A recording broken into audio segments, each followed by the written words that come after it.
রাজশাহীর সেই ছোট্ট 2 বছরের শিশুটিকে নিয়ে যে উত্তেজনা, আতঙ্ক আর অস্থিরতা তৈরি হয়েছিল তা মুহূর্তেই পুরো এলাকাকে থামিয়ে দেয়। দুপুরের শান্ত পরিবেশ হঠাৎ এক ঝটকায় বদলে যায় যখন খবর ছড়ায় একটি শিশু গভীর একটি সরু গর্তে পড়ে গেছে।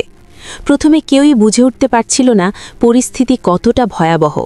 শুধু শোনা যাচ্ছিল অসহায় শিশুটির পরিবারের কান্না আর চারপাশের মানুষের দৌড়ঝাঁপ।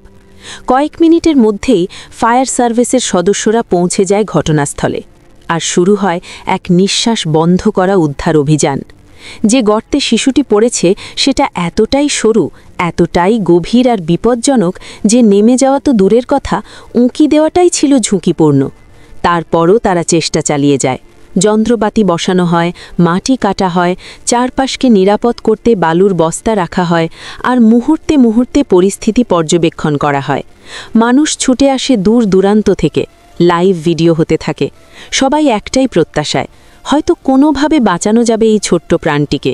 কিন্তু সময় যত এগোতে থাকে ততই সমস্যা বড় হতে থাকে। গর্তের ভেতরে ওপরের মাটি খসে পড়ছে, নিচের অংশ আরও নরম হয়ে যাচ্ছে, বাতাসের প্রবাহ কমে যাচ্ছে।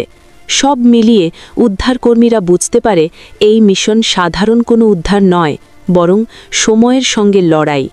শিশুটির পরিবারের প্রতিটি সেকেন্ড যেন অগ্নি পরীক্ষা। তারা এক মুহূর্ত দাঁড়াতে পারছে না, আবার বসতেও পারছে না। চোখে শুধু আশা আর ভয়ে জড়ানো অশ্রু। সেখানে দাঁড়িয়ে থাকা মানুষগুলো নীরবে প্রার্থনা করছিল যেন কোনোভাবে অলৌকিক কিছু ঘটে। কিন্তু সব চেষ্টা, সব শ্রম, সব সংগ্রামের পরও অবশেষে আসে সেই মুহূর্ত যেটা কেউ শুনতে চায়নি। ফায়ার সার্ভিসের উপসহকারী পরিচালক গভীর কণ্ঠে ঘোষণা দেন, 40 ফিট পর্যন্ত মাটি খনন করার পরও শিশুটিকে জীবিত অবস্থায় পাওয়ার কোনো সম্ভাবনা আর নেই। এই কয়েকটি শব্দ যেন পুরো এলাকা স্তব্ধ করে দেয়।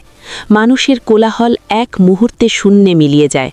যারা আশা আঁকড়ে দাঁড়িয়েছিল তাদের চোখ ভেসে যায় অশ্রুতে। পরিবার ভেঙে পড়ে। মায়ের বুক ফাটা কান্নার শব্দে পরিবেশ কেঁপে ওঠে।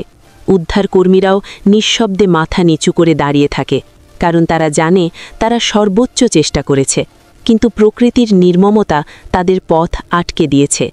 এই ঘটনাটি শুধু একটি দুর্ঘটনা নয়, বরং এমন একটি বেদনাদায়ক স্মৃতি যা রাজশাহীর মানুষের হৃদয়ে দীর্ঘদিন ধরে ভার হয়ে থাকবে।